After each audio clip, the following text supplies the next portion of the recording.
हर जवान और हर बच्चा बूढ़ा इक्विटी मार्केट को देखे, क्योंकि आप समझिए इंडिया में अभी सिर्फ 6% है equity market compare to 65% in US, 60% in China, and growth पूरे वर्ल्ड की सिर्फ इंडिया में और कहीं है ही नहीं और हो ही नहीं सकता। 21 साल की उम्र में एक जज्बा था कि मैंने चार्टर्ड अकाउंटेंसी कंप्लीट करनी है। पंजाब नेशनल बैंक को डबल पैसा दिया कि वो जो कॉन्ट्रैक्ट था उससे मैं निकलूं, और उसके बाद आज today he manages a fund of 80,000 crore. दोस्तों 80,000 करोड़ इज नो जोक। अगर 80,000 करोड़ में अगर मैं ये लगाऊं तो जीरोस मेरे को काउंट करने पड़ेंगे कितने उसमें जाएंगे।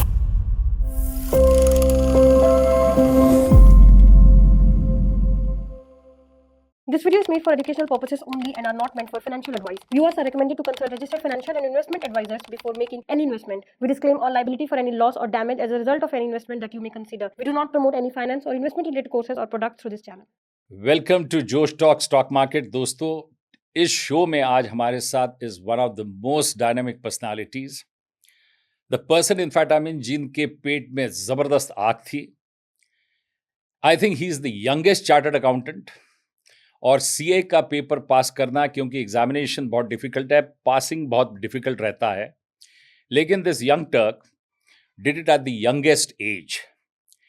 एंड उसके बाद इन्होंने पंजाब नेशनल बैंक में काम किया। पंजाब नेशनल बैंक जिसके किसी ज़माने में प्रकाश टंडन भी उस बैंक के चेयरमैन होते थे, who was also the chairman of Hindustan Unilever, one of the best chairman what this multinational company had in India. दोस्तों इनकी मैं क्या तारीफ करूं, ये तारीफ अपनी खुद ही आप लोगों को बताएंगे। और जितने young Turks 2 tier 3 tier cities में हैं, मैं उनको ये कहूँगा कि इनकी तरह बनिए, और जब हिंदुस्तान ऐसा बनेगा तो मुझे बड़ा गर्व फील होता है। उसके बाद इन्होंने काफ़ी सारे एग्जाम्स पास आउट किए which were very difficult. He has worked with one of the best companies like EY and all. और आज बता दूं कि इन्होंने उस ज़माने में जब पंजाब नेशनल बैंक के साथ $2 बिलियन रेज किया था, आज इनका एक फैमिली हाउस है, इनका फैमिली फंड है, जो which is where he has been able to raise almost an amazing figure जो आप इमेजिन नहीं कर सकते, which is close to 80,000 crore. दोस्तों फिर रिपीट कर रहा हूँ, 80,000 crore which is a big amount. और यहाँ पे इस कंपनी का नाम है रिट्स कैपिटल, बिकॉज इनका नाम है मिस्टर रितेश सुनेजा। चलिए सबसे पहले इनका इंट्रोडक्शन कराते हैं। रितेश जी, स्वागत है आपका इस प्रोग्राम में। Welcome to this programme. Thank you Ritesh ji, it's a pleasure, आपने अपना समय निकाला और आप आए। और मेरा ऐसा मानना है कि 2 टियर और 3 टियर सिटीज़ में, जैसे आज जिस स्टेज पे आज अमेरिका है, मैं चाहता हूँ इंडिया भी उसी स्टेज पे जाए, और आपको लोग आपके फुटस्टेप्स पे फॉलो करें जो आपने किया।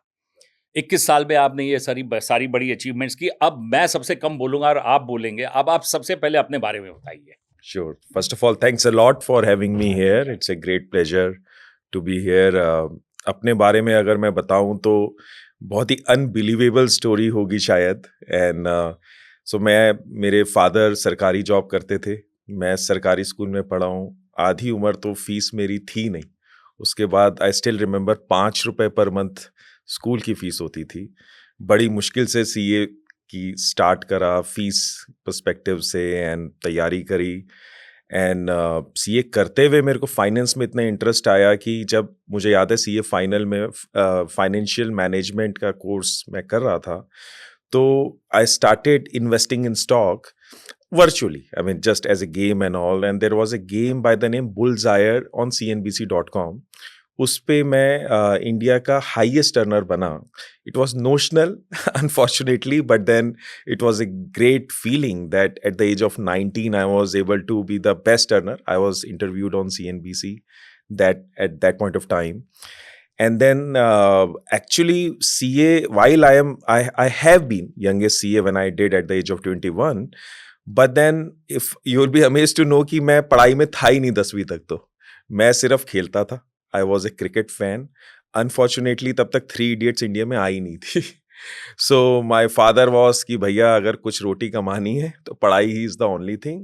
मदन लाल जी इंडियन टीम के कोच थे, मेरे को मौका मिला था उनके साथ में सिलेक्शन प्रोसेस में जाने का, बट मेरे फादर ने जाने से मना कर दिया कि no, you should only study. So it was very heart breaking day for me. I cried a lot, but then I thought कोई बात नहीं, अब पढ़ाई को ही अपनी लाइफ बनाते हैं. तो that's how I turned around from just a passing guy. 2 subject में मैं हर बार फेल होता था 10th तक, और 11th में मैंने स्कूल टॉप करा. 12th में मैंने maybe second third position ली, एंड काफ़ी अच्छे कॉलेज में बीकॉम ऑनर्स में, I think at that point of time second best college Guru Gobind Singh college में दिल्ली में मैंने अपनी बीकॉम करी विद सीए. एंड देन इतना जोश आ गया कि यंगेस्ट सीए बना. उसके बाद कैंपस सिलेक्शन हुआ मेरा पंजाब नेशनल बैंक में. सिर्फ 6 बच्चे सिलेक्ट हुए थे all over India. I was the only person who got selected from Delhi. It was a very tough process, and भगवान की दया से for the first time they were trying to raise $2 billion from US capital market, and EY and Deloitte, one was auditor, one was advisor to them. They were working with them, and given a government bank, और आज सोचिए पता नहीं 25 साल पुरानी बात शायद मैं कर रहा हूँ, तो बैंक से तो ऑब्वियसली किसी को इंटरेस्ट नहीं था इस पे काम करने के लिए, and I was so desperate to work on that. So पूरे बैंक का 22 साल की उम्र में मैंने पूरा प्रोसेस लीड करा. यूएस ट्रैवल वगैरह भी करा मैंने उस समय, and I was able to complete the transaction. और उस दौरान आई थिंक जो मैं अभी तक अपना ही रिकॉर्ड ब्रेक नहीं कर पाया कि मैं 72 आवर्स नॉन स्टॉप ऑफिस में काम करा था. 2 से 4 घंटे का बीच में ब्रेक लिया होगा. Same clothes, everything same. So that was the passion I always had, whatever I did in my life. And then वहाँ से EY was setting up capital market practice in India. अभी जो हम गुड़गांव देखते हैं वो जंगल था. उस समय की बात कर रहा हूँ. EY का भी ऑफिस दिल्ली में ही था एक छोटा सा. तो they asked me if I can join them. मैंने वहाँ ज्वाइन तो करा, बट पंजाब नेशनल बैंक में मेरा बॉन्ड था कि भाई आपने जल्दी नौकरी छोड़ी तो आपको पैसे देने पड़ेंगे. बट मैंने डबल पैसे दिए जॉब छोड़ने के, and my father was very angry with me कि बॉस इतनी अच्छी सरकारी नौकरी मिली तुझे और तू वो छोड़ रहा है. तो he was very upset from me, but then I did it. वहाँ से मेरी आई थिंक जर्नी स्टार्ट हुई कि मैंने EXL सर्विसेज का 2004 में IPO पे काम करा, और 7-8 महीने पागलों की तरह काम करना, 16 से 18 घंटे काम करना नॉन स्टॉप, दिन रात एक करना, and but we achieved it. I think that point of time the company was worth $100 million. आज के दिन 8 से 9 billion valuation. So I am very proud कि उस एज में जो मैंने कंपनी पे काम करा वो आज इतनी सक्सेसफुल है. और इसी तरह फिर मेरी इंटरनेशनल जर्नी स्टार्ट हुई. 5-6 साल मैंने UK में काम करा. I got an opportunity to work with Deloitte. I worked on world's 5th largest bank of the world. उनके जितने भी US capital market activities, joint ventures and all, वो सब मैं लीड करता था. बहुत लर्न करा, बहुत इन्जॉय करा. एंड आई थिंक बाहर जो लर्निंग है कि आप प्रोएक्टिव कैसे होते हैं, आप प्लानिंग कैसे करते हैं. इंडिया में बहुत कैजुअल अप्रोच है. आई मीन वो सब चीज़ें मैंने सीखी, बट प्यार तो देश से ही था. सब कुछ छोड़ के, सिटीजनशिप छोड़ के मैं इंडिया आया. इंडिया को ग्रो करने में लगा. इंडिया में पावर सेक्टर तब प्राइवेटाइज हो रहा था. वहाँ पर मैंने काफ़ी एक्टिव रोल निभाया, और काफ़ी हार्ड वर्क करके, और बाहर जो सीखा सब इंडिया में सबको सिखाना, सबको एक साथ आगे बढ़ाना. That was my always the goal. And then again I got an opportunity to grow some Indian businesses abroad. So similarly एक और FMCG कंपनी के साथ मैं जुड़ा. उनको मैंने US में लिस्ट कराया. That was maybe my second best achievement, to become youngest CFO of the world at the age of 29. And I think that has not been broken yet.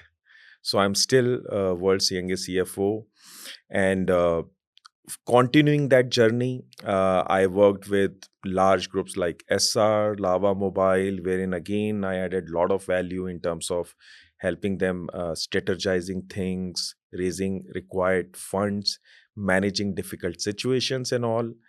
And all of that, obviously, whatever थोड़ा मैंने जो अपने लिए इकट्ठा करा. और luckily my wife have been a Martech from Wharton. She was very enthusiastic to build businesses looking at me. So उनकी भी सरकारी जॉब थी, उन्होंने भी जॉब छोड़ी, and she did 2 startups which I fully supported, and all of that helped us to start with a small pool of money, and that's how Ritz Capital started. We were investing. So we invest in listed companies. We make very handsome returns, unbelievable. pre-IPO is the biggest opportunity of our country. And equity, I would say, हर जवान और हर बच्चा बूढ़ा equity market को देखे, क्योंकि आप समझिए India में अभी सिर्फ 6% है equity market compare to 65% in US, 60% in China, and growth पूरे वर्ल्ड की सिर्फ इंडिया में और कहीं है ही नहीं और हो ही नहीं सकती है. So India is the market for the entire world. Everyone in the world is looking after India. So जैसे कि मैं अभी भी काफ़ी समय बाहर बिताता हूँ, यूएस में, यूरोप में, what I'm seeing, everyone is asking me how to invest in India, how to be part of that growth journey. So to help that, I am, helping some internal people to set up a fund so that billions of dollars we can bring to India to grow our nation, to make it the best of the world, and knowledge, education, resources सब available है. बस थोड़ा बहुत I think culture हमें यहाँ पे अच्छा करना है, थोड़ा सा मे बी इन्वायरमेंट को हम कैसे प्रोटेक्ट कर सकते हैं, पॉल्यूशन वगैरह को कैसे सॉल्व कर सकते हैं. सो टू सॉल्व दैट, अब लोग हम in terms of are early stage investments, we are very focused to support sustainability, environment. I mean, I think it's time for us to give back to our society, to add value. So my always goal is to learn relevant things from entire world, bring that to India, whatever is best suited. So considering that, I am now supporting a company, like rather leading a company, Extended Space. Extended Space is a company wherein it's more like a Airbnb of unrentable spaces. अब ये सुनने बोलने में थोड़ा सा confusing लगेगा, क्योंकि Airbnb is there for rentable spaces, complete units. So efficiencies आ रही हैं, additional construction को रोका जा रहा है, लोगों की additional income को बढ़ावा दिया जा रहा है. शेयरिंग मॉडल गाड़ियों में आया, शेयरिंग मॉडल ओयो ने कितना अच्छा अपना घर की यूनिट्स को लिस्ट कराने के लिए लाए. तो सिमिलरली हर एक के घर में, दुकान में, फैक्ट्री में, वेयर हाउस में कहीं ना कहीं कोई जगह है, मे बी पार्किंग, गैरेज, जो कि अनरेंटेबल है, अनयूटिलाइज्ड है. सरकारी बिल्डिंग्स कितनी सारी अनयूटिलाइज्ड, क्यों ना हम उन चीज़ों को यूज में लाएं. So Extended Space is the only company in India which has built a platform wherein you can list whatever unrentable space you have and make additional income. So market rate अगर उस area का जो भी है, आप may be 50% of that आप charge कीजिए, और आपको ज़रूरत है तो आपको 50% लोअर कॉस्ट पे वो चीज़ मिल रही है. तो it's a win win. It solves a lot of hyper local kind of a situation, so you don't have to go far. It saves a lot of money, it saves a lot of construction, it saves a lot of environmental activities, and obviously it saves money. It's like Airbnb, it's completely transparent. Safety security की कोई problem ही नहीं है. You have insurance, camera, tagging, and KYC, ranking. So I think if Airbnb, if you check online, it's worth $100 billion market cap. This is 5 times bigger opportunity than that. So 500 billion is the market cap opportunity for Extended Space in India, and expanding to other Asian, Middle East markets and rest of the world. I mean, storage as a concept unfortunately doesn't exist in India. In US, it's more like a staple, wherein हर एक का अपना एक storage unit होता है. It's more like an extended arm, wherein you just pay 1/4 of your home cost. और India में जहाँ पर हमारे सारे मेट्रोज वर्ल्ड के टॉप 10 मोस्ट एक्सपेंसिव प्लेसेस में आते हैं, यहाँ पर ये कंसेप्ट ही नहीं है. कोई अवेयरनेस नहीं है, कोई यूटिलाइजेशन नहीं है. यहाँ पर आज भी movement is like a very traditional way.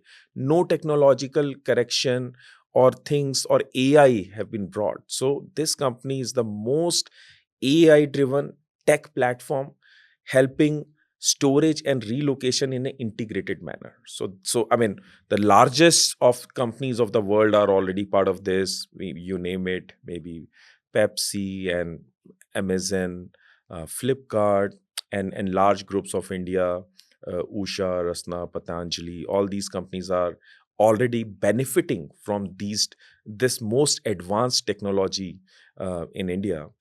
And another thing, as I talked about health, environment, and all. So to solve that, what I have learned that I mean, India is getting more westernized in a bad way. We are more eating junk food, bad food.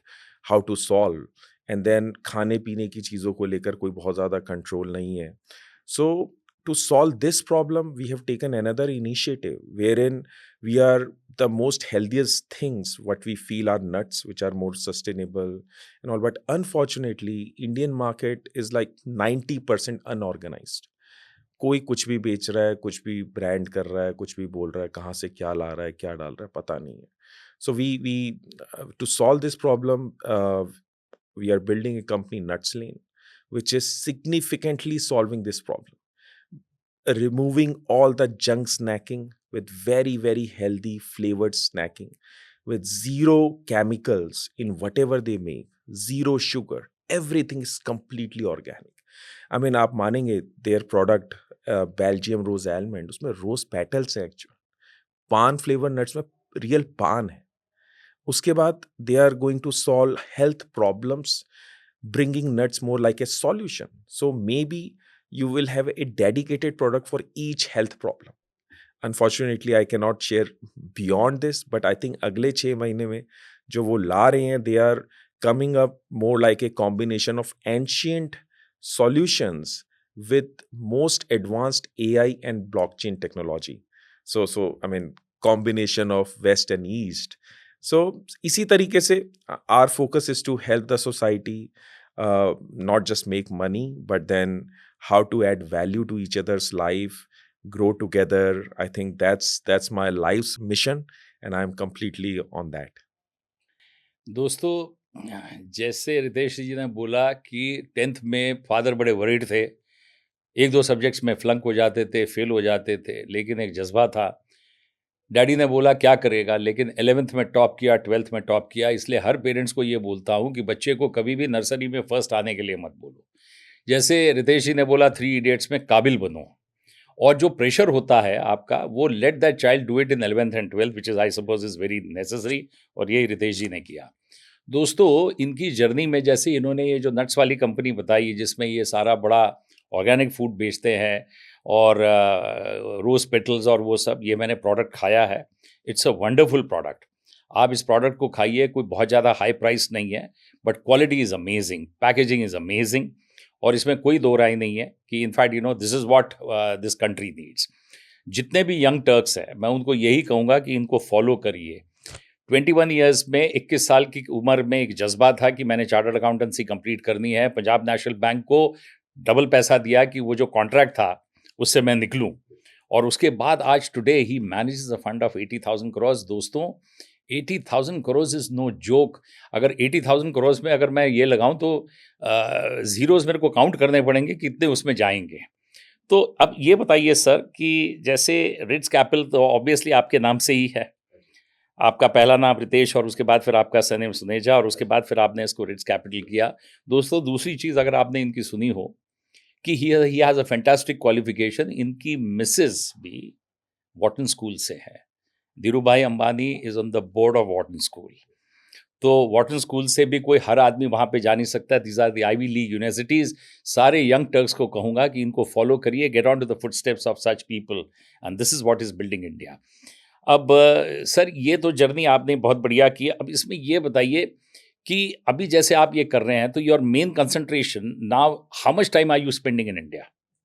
So पहली बात है, मैं मेरे ख्याल से 150% of my time I spend in India. Why? Because even if I'm traveling, I'm fully connected all the time. I follow India like crazy. India is the place. India is the place for all the power, all energy, all growth. So I travel maybe 40-50% of my time to Western countries to learn, to see, and we invest there as well. I mean, we invest in AI, SaaS, deep tech companies. We invest in crypto. From a Web3 learning perspective, I mean, everyone looks at crypto at a very different way. What we look at is more like these are emerging technologies. These are just any other startups. We have to understand the business models. Are they going to add value? Which are the best business models which are solving a problem? and then consider if we can help, support, learn through them. So I spend maybe 50% time abroad to learn, to bring all those relevant things in India. And I'm very closely connected with government as well, how we can bring more dollars to India, because unfortunately the rupee depreciation is getting more faster and faster. Over 50 years, the average used to be 4%, but now it's getting more complicated. And so how again more I can add to the country, that's my goal. And that's my travel, and that's how it's linked to India. So completely in India, I would say, दिल से दिमाग से एकदम